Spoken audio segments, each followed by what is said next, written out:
Good day. Welcome to the Cory Morgan Show. Well, the post-election madness goes on.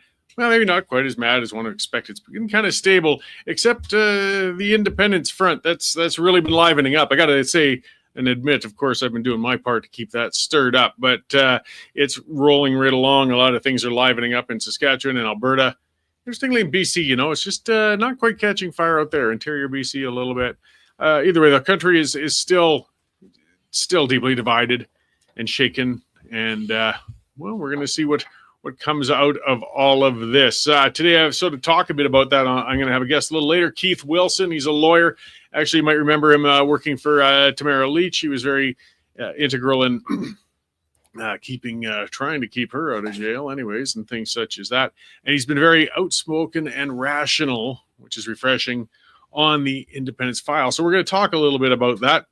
And we'll cover some news, other things like that as well, and have some interaction. So be sure to use that comment scroll, guys. The show is live. It's interactive.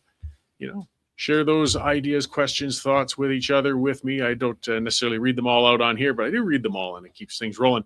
All right. Well, let's talk about some of the legislation that came through, some of the things that will liven things up.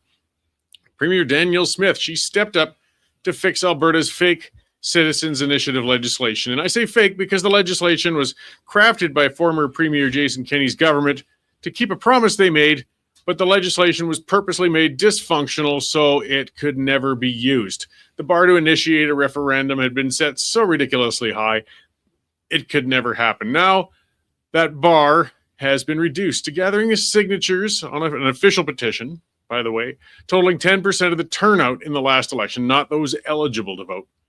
And it gives a 120-day period. So that's about 177,000 signatures or so. That's no small feat to get that many signatures, but it's achievable now if the issue really is on the minds of Albertans. The effort required to invoke a referendum, that's still pretty high, and frivolous efforts are unlikely to occur. Now, while conversation on that legislation has been dominated with the talk of a potential provincial and independence referendum being held, people are forgetting this legislation can be used for all kinds of initiatives. Direct democracy is one of the purest forms of democratic policy formulation. What better way to enshrine a policy than get permission directly from the citizens who are going to be impacted by it in a democratic vote? Elitists, they despise direct democracy. Direct democracy empowers what they see as the unwashed masses. It brings policy discussions from the back rooms of power brokers into the living rooms and pub tables of citizens.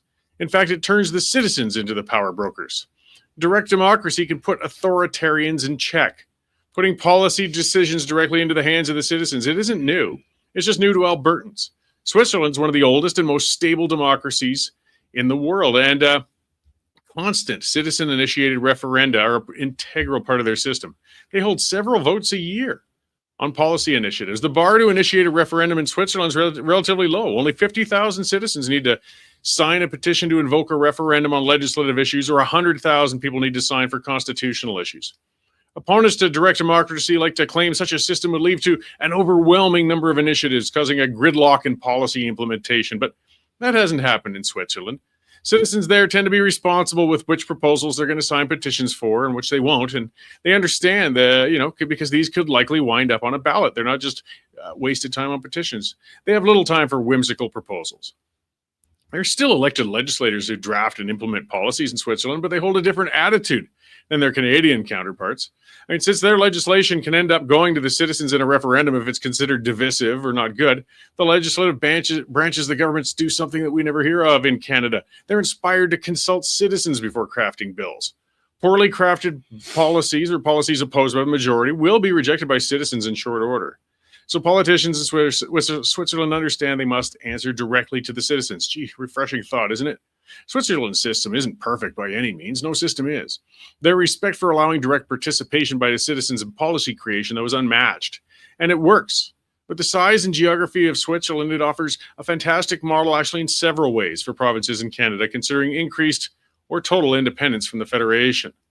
Allowing citizens to vote in a referenda isn't an abdication of duty by elected officials. Our politicians are supposed to reflect the will of the people rather than direct it. Controversial or divisive policies are best put straight to the electors rather than a small legislative chamber where self-interest and lobbyists can unduly influence decisions. While discussions about provincial independents continue to rage, let's not forget that referendums can apply to much more than independence. Premier Smith's Bill 54 opens the door for initiatives on everything from major infrastructure projects to potentially ending those stupid annual clock changes for daylight savings time. If referenda are bundled with multiple questions on one ballot, it can be efficient. It's not like you got to vote every month. Going to the polls more often isn't a task anyways. It's a privilege, and we should welcome it. Elitists, of course, they're going to clutch their pearls and howl in indignation as the power to make change lands in the hands of the commoners. I'll let them. Populism, yeah, it can have drawbacks, but it's infinitely better than its counterpart, which is authoritarianism. All right. So, yes, I see a few of the ideas, a couple of commenters. Lynn there, it's good to see Paradoxy in there, and Benny and Aaron, and talking about a couple of things that could go on to a referenda ballot on RCMP, whether the contract gets renewed, or a provincial pension plan. These are the sorts of things maybe. Let's put it in the hands of the people. Take it out of the hands of those clowns that are sitting in the legislature. They're there for some stuff, give us some committee work, but we can take the big policies off their hands. So let's have bigger talks. Okay, and that's a separate, bigger discussion when we're talking about when somebody going to sit down, from Kathleen saying, when somebody going to sit down with the Indigenous and have a discussion with them. I know most chiefs are liberals, but there's so much misinformation. No, I don't want to sit with the chiefs. To hell with the chiefs. Screw the chiefs. They're self-interested bums, most of them. The corruption in that system is overwhelming. When I saw them yesterday throwing the paper up in a big flourish saying, we don't care what you think in the legislation. Well, I don't care what you think. No, I don't want to talk to chiefs, and we shouldn't. We need to talk to the citizens on those reserves, the ones who are living in squalor while the chiefs live in mansions. Those are the ones we want to talk to. But anyway, that's a different discussion. I can have that another time. Let's turn to somebody who's a little more sane than me, and that's our Shaun Polczer. I'm afraid Dave's indisposed, and then do you get to fill in on the spot for the news update today? That's what happens when you're vice president. You get called into a lot of meetings. Yeah. The burden of responsibility rests heavily on Dave's shoulders. Exactly. I had to laugh at your comment about the Native chiefs. Given your experience, I thought maybe your case had come up too. Maybe they were throwing. Think about my lawyers might say, Cory, when you quit pissing them off, you're going to court in a little while. Well, we'll deal with that. Yeah, but I'll try to be more subdued if it ends up in a courtroom. Sounds good. So, I hadn't thought of that. Maybe we can edit this later. No, we're live, I think. Oh, yeah. They don't watch my show anyway. No, just your tweeter. Yeah, they don't miss that. So what's going on in the newsroom? Well, it's kind of, I would say, a mid busy day. So, might be oil and gas in the oil patch here. Earnings are coming up all through the week. So we had Cenovus, big thermal oil sands player, announced some layoffs, undisclosed number of layoffs, but they had to be reported to the provincial government because they were over 50. They're having their earnings report and AGM in Calgary here tomorrow. Of course, they're in that big, the glass tower, the one with no corner office. Oh, yeah. Right. So it'll be interesting to see where they land. Oil hit a 5-year low last week. Followed up on another story that we had about potentially big $10 billion deficit for the Alberta government. So looks like Cenovus could be one of the first victims of a new, lower, longer oil price environment. Yeah, well, something we talked about in the newsroom just before we came out here. I mean, some of the confusion people have too with the price differential. Right. So, I mean, the lower price is still going to impact the Alberta budget. There's no getting around that. No. But it doesn't hit necessarily as hard, because the differential between Albertan oil and the West Texas Intermediate has narrowed. It's just not as big. Right. So, but that doesn't impact Cenovus as much because Cenovus has refineries in Texas and in the mid. They have American refineries. Yeah. I think the question that's going to be on everybody's mind is how some of these tariffs are going to affect them, and given the overall state of the business, because they're in a very unique position of being able to buy their own oil. So they can buy their own oil at a discount, refine it, and then push it out the door. That's the magic of vertical integration. Yes. So I remember my old business courses on that. But apparently their refining business isn't doing so well either. So we'll have to see. Let's see what else we got. We got an interesting story about I don't know who you call him, the Trumpster, the Donald, changing the name Trump of VE Day. I know. To victory in World War II Day or something, and he's angering veterans on both sides of the border as he plans a military parade on his 79th birthday in Washington, D.C. Yeah, it's a new level of vile for him, and I don't expect much of him. I know some commenters will get upset, but too bad. You didn't fight in the war, Donald. The He avoided veteran, a different war he avoided, and then the one in particular that he's trying to rename now and meddle with. I mean, was there any demand from the veterans on either side of the pond saying that they want to see this changed? Well, what was really kind of funny is because you went on the Disabled Veterans Association of America website, and they had a statement on the changes. One word. No. I bet you in the veterans meetings the words were a little different, but probably short and often had four lines. He's managed to do what a president hasn't done in a little while, which is create a genuine bipartisan issue. Well, yeah, and I mean, veterans and such are quite often traditionally conservative type supporters, Republican supporters, but traditionally they're not. He's not doing it. Whatever. And then we have try to make sense of what he does. We have another interesting story that goes back to the oil angle. As most people know or ought to know, Canada is the biggest foreign oil supplier to the U.S. We're shipping about 4.5 million barrels a day, about 60% of their total imports. Well, we still have a free trade agreement. And there's a Canadian International Trade Tribunal, and they were taking up the issue of U.S. dumping of renewable diesel into Canada. Yeah. Which is threatening Canada's only renewable diesel producer out on the West Coast. And the trade complaint was dismissed. So, there's an example of tariffs in reverse where they probably want tariffs on these things. Yeah, protecting cottage industries because they can't stand on their own. That's the bottom line. I mean, renewable diesel, I imagine the margins are a tad tight. I would imagine so. Yeah, too. I didn't exactly get into those specific margins, but yes, most of these newer industries generally rely on some kind of a government support. Yeah. All right. Well, stand up.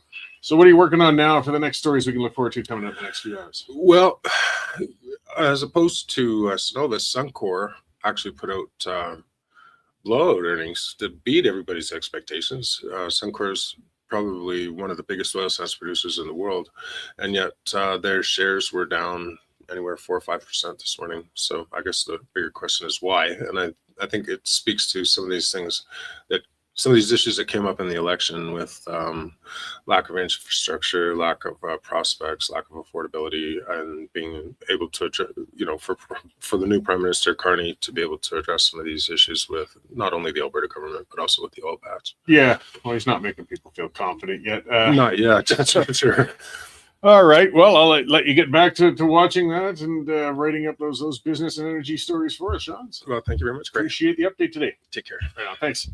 So yes, it's Shaun Polczer, and he puts out lots of great stuff. I think he's been leading the charge on some of those story read counts. I'm not too sure. But this is where I like to remind everybody the reason Shaun can do this, the reason we're covering this stuff live as it comes out, is because you guys have been subscribing. So bear that in mind. This is the new media. This is independent media. That's the way it works. $10 a month, $100 for a year. westernstandard.news/subscription. And that way we can keep funding these things and keeping them rolling. And hey, if you want to advertise with us, send an email. We'll fix you up. We can certainly do that, and keeps us away from the independent. We are the independent media. Keeps you away from that legacy media, that skewed, messed up institution we have sitting there. So we should be on to Keith pretty quickly here. Let me just check something. Either way, Trump. It's just. He's such a wild card, and he's going to be within our politics for the next few years. And I mean, how do you plan for the guy, whether you like him or you don't like him? And it's funny, I've got a bit of anarchist in me. I like seeing things shaken up, but you got to have some degree of stability. And I've got no use for Mr. Carney. I don't think he has Canada or the West's interests at heart with anything. But I don't envy the man having to sit down and trying to deal with Trump.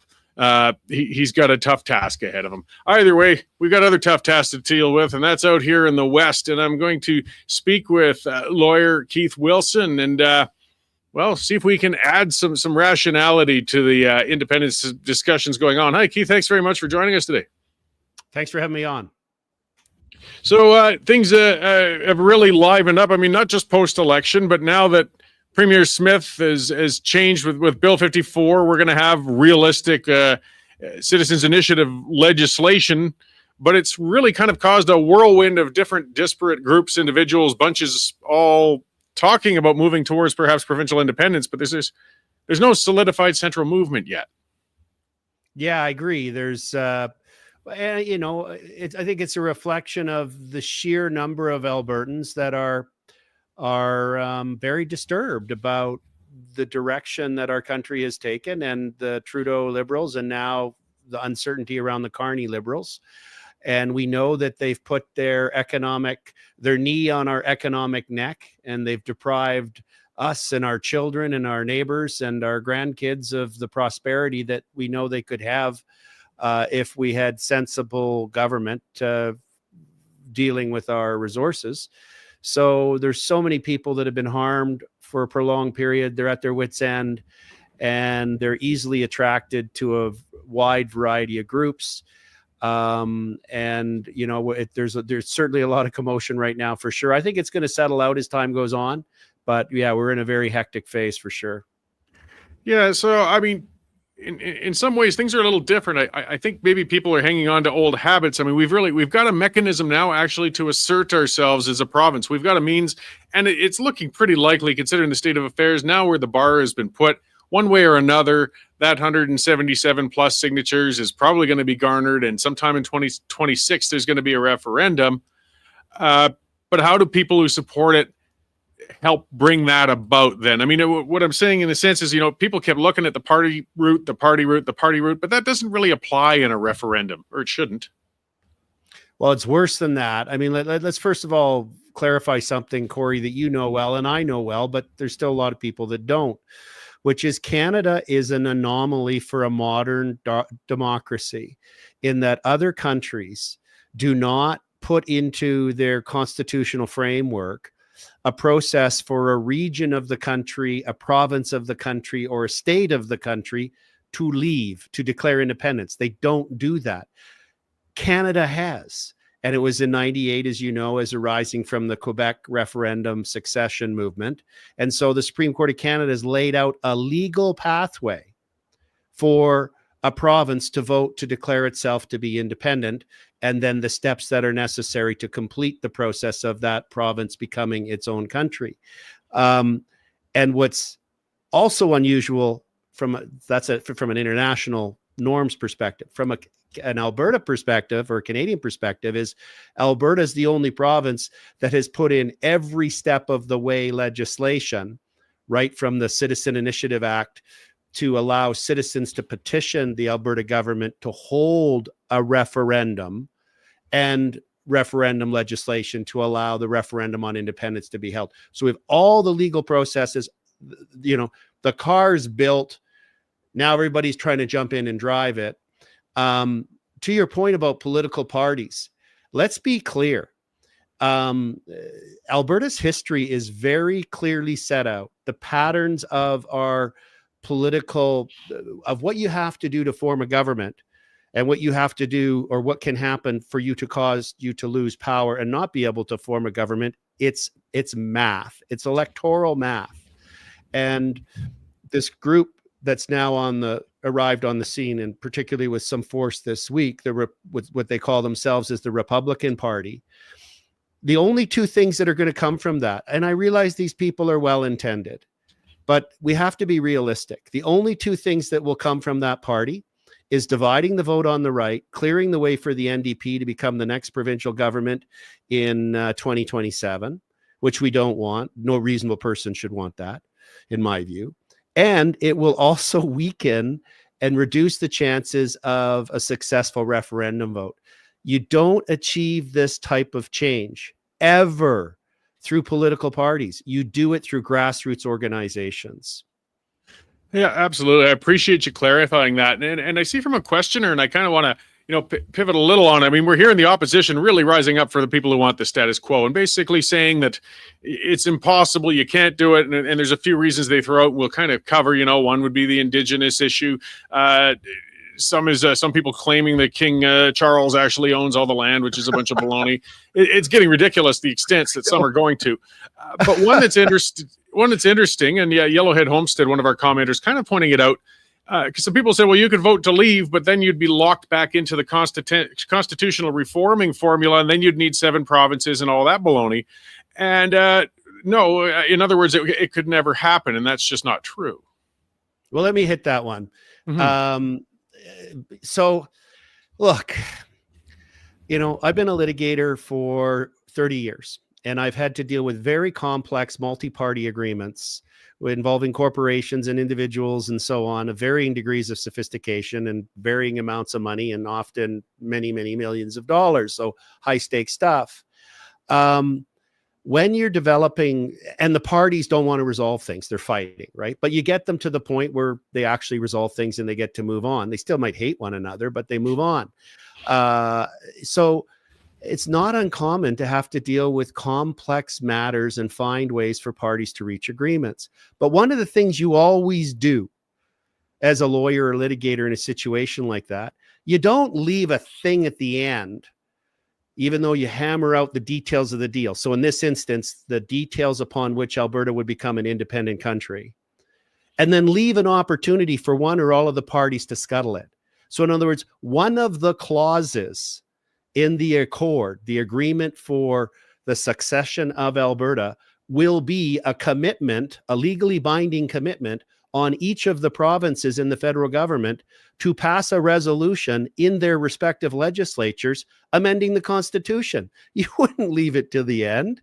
It would completely thwart the whole negotiation process. It would make it a silly, nonsensical process. So I see these people saying, well, after you get the deal, you're not going to be able to get 7 of the 10. No, we're going to get all of them. And the deal will include them committing to do it, or there'll be no deal. And so that's my answer to them is people are not seeing the clear pathway. They see complexity. And it's like, yes, we do complex things all the time as humans. We're quite actually accomplished at it. They see uncertainty. Yeah, we deal with uncertainty all the time too. That's why we do formal agreements, have rational, clear discussions. So is it going to be challenging? Absolutely.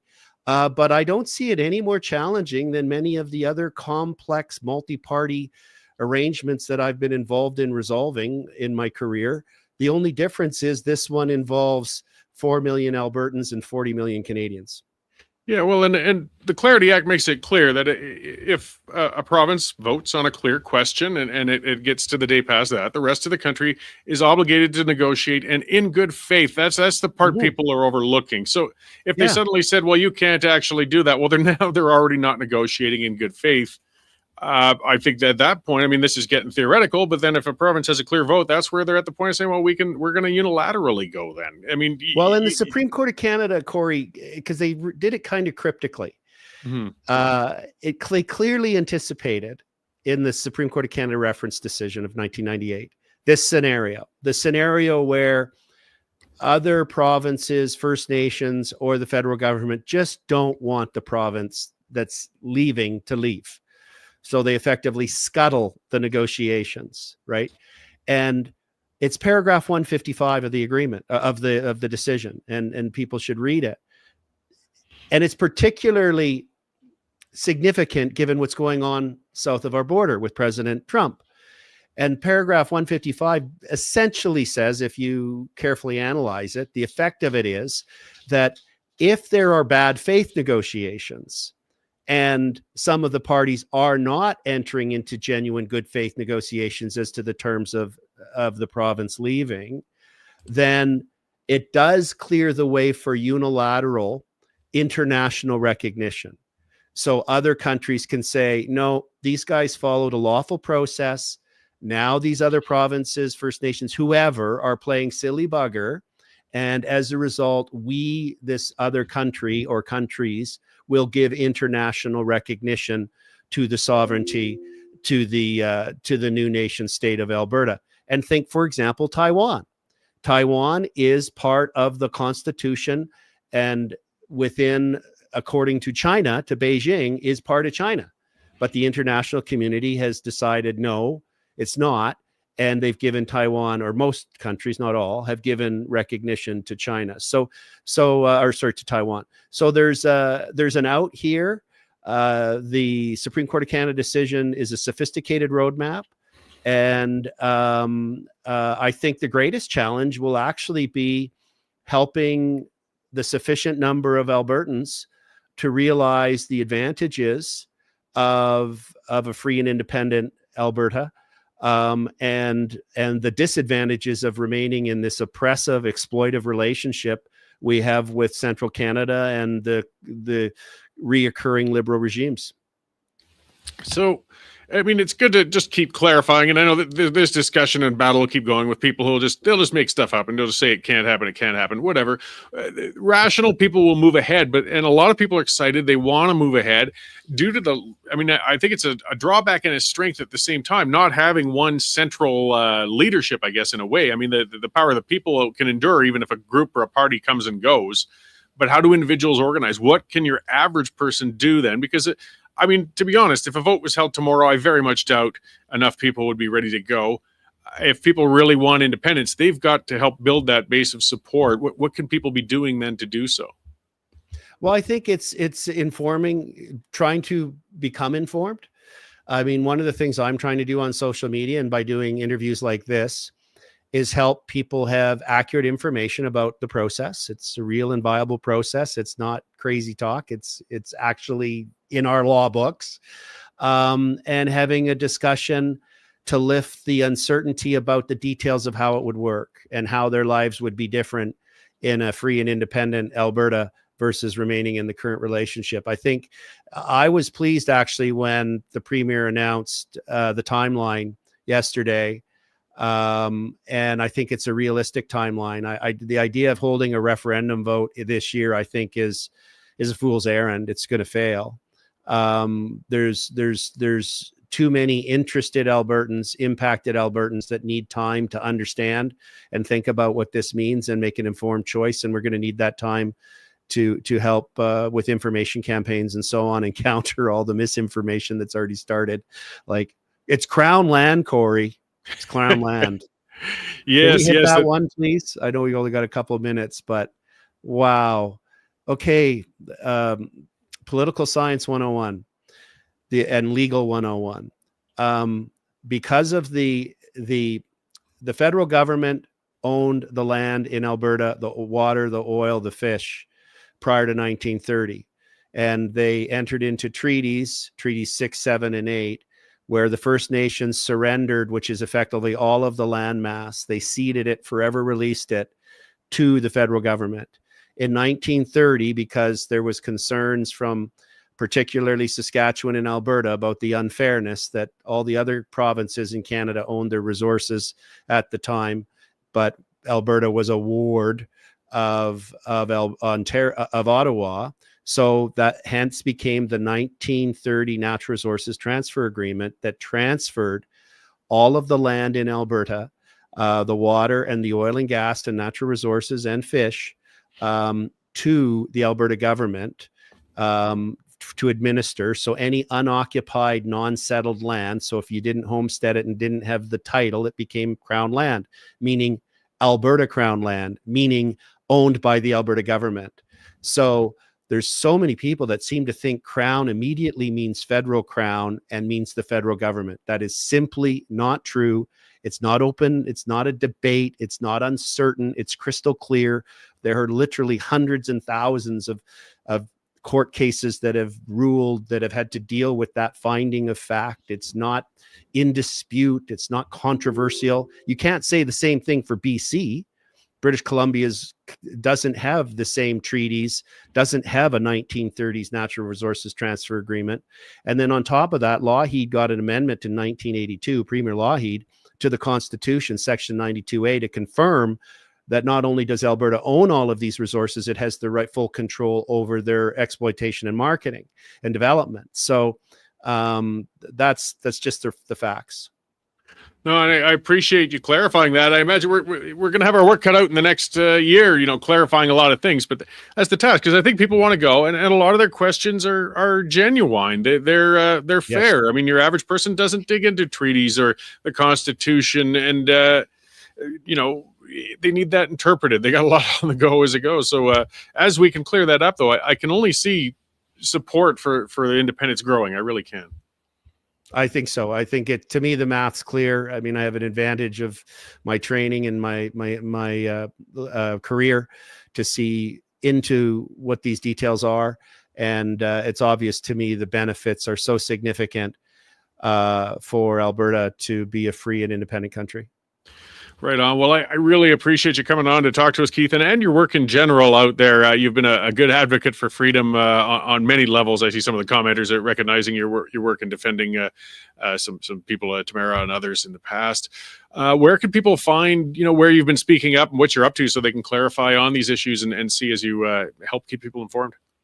Sure. I'm pretty active on Twitter, or X, and my handle is at IK Wilson.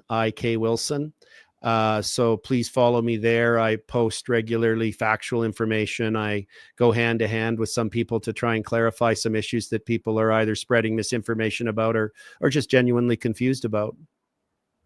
Right on. Well, thank you again for joining us today. I know 15 minutes was just not enough to cover so much, but with that timeline now, we've got probably, a year, perhaps in a year and some, to keep clarifying these things and making sure everybody comes into things well informed. Thanks very much, Cory. All right, thank you. So it's a reminder, folks, it's Keith Wilson. If you look him up, you can find him very prolific online, and he's been fantastic on this issue. And it is so important. There's just so much. I mean, the internet is such a beautiful thing. We can communicate, we can organize, we got more access to information than we ever have. But we've also got more access to BS than we ever had. And it's up to us to keep trying to cut through and find the truth. Now, some talk about, for example, national parks. That's getting similar to people talking about the Crown land is owned by the feds. All right, the national parks, it's just, again, as somebody else pointed out, part of the negotiations. It's not like if in a post-independence situation that Canada could just pick up Wood Buffalo National Park from Northern Alberta and take it back. We're just going to have to negotiate. The bottom line is it's a park. We can negotiate and say, yes, we'll maintain it as a park in a preserved place, and it'll maintain its status as it sits right now. It's funny with some of the people talking about, I mean, again, we want to talk about negotiating. That's the deal after an independence vote, say, happens. Then you start talking. You start going backwards and forwards. The pension plan, an interesting one. Alberta, I mean, one of the studies said that Alberta is entitled almost a third of the capital from the Canada pension plan. I think that's too generous an interpretation, but that's kind of where that starting ground in that study came out. Some people say Alberta shouldn't get any of it. Well, you go back and forth. We are entitled to some of that capital, if only the proportion, that's the percentage of population that Alberta makes up. And if Central Canada says, no, we're not going to give you that, we'll say, well, that giant debt you have, you can stick it up your butts. We're not taking a chunk of it with us. You can have it. And we've got a good case to make on that, because Alberta has put in hundreds and hundreds and hundreds of billions more into the Federation than it's gotten back in goods and services from the Federation.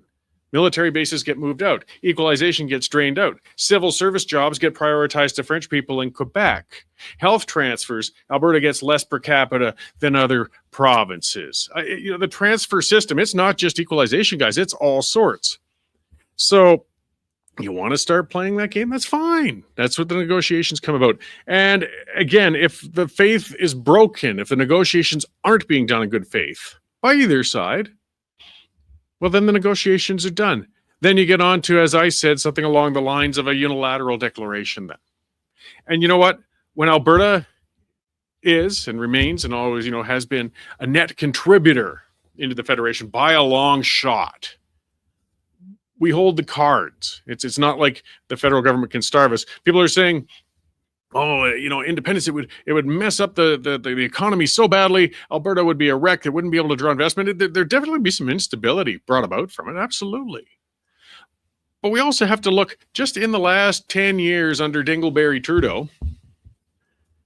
It's estimated as much as $500 billion in investments were lost in Alberta because of the environment, the anti-oil and gas, the anti-pipeline, the anti-development attitudes from Ottawa. So would an independence vote really make it worse? I don't think so. I think in the short term, I guess, when things are in flux, it might be difficult to get some investment. We're figuring out a currency and a lot of things. But in the long term, no, because the oil and gas are still here. I was listening, again, getting back to the information, a ding dong online. Oh, look at the price of oil. See, everybody's done with oil. It's not worth anything. Nobody wants it anymore. How many times have we got to hear the peak oil idiocy? They've been saying that since the 60s. Everybody's been predicting oil is going to run out and we're all going to be hooped. And guess what's happened? It isn't. It's not even close. Now at this point, they're saying we got too much oil. Now we're going to be hooped. Oil demand isn't going away anytime soon. We want to diversify the economy so we're not as dependent on oil, which is 17% of Alberta's economy, by the way. A good chunk, but not all. Get the hell out of Canada. Get into a proper business environment. Right now, they're sucking the money out of successful industries in the West, and they're pouring it into cricket factories and battery plants in Ontario. Is that helping anybody diversify the economy? I don't think so. We can diversify our economy out here. And I just want to cover some of these ones. One of my favorite. Oh, you'd be landlocked. Oh no. I mentioned Switzerland earlier on the show. They're landlocked. Are they poor? International law prevents countries from blocking other countries from reaching a coastline. And again, we get on to a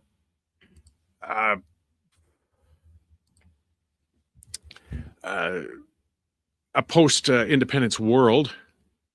Well, okay, let's say BC's being stupid.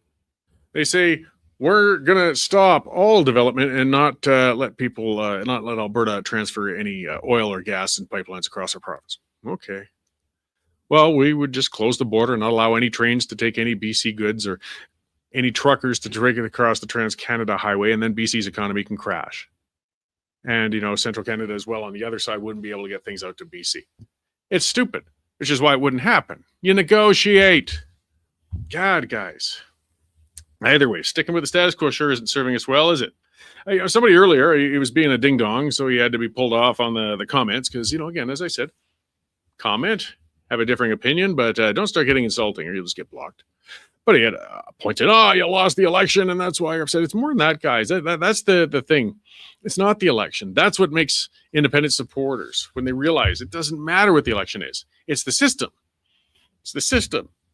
And, some people were willing to accept living in a broken system as long as they could get a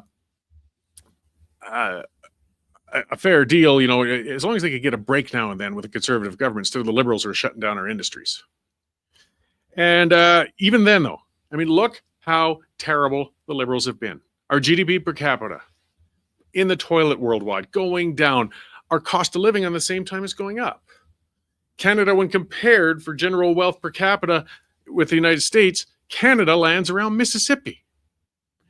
And it was only getting worse. And this was, and scandal after scandal, whether we're talking blackface, SNC-Lavalin, the WE scandal, the Chinese foreign interference scandal, all of that. And then still, let's give the Liberals another term. Okay, fine. You can have your incompetent Liberals, corrupted Liberals over there. But we've had enough. If we had decentralized authority, as we should, it wouldn't be such a big issue. If Central Canada wanted to elect crappy governments, they could have them as long as we could shield ourselves from them and do our own thing. But unfortunately, we can't.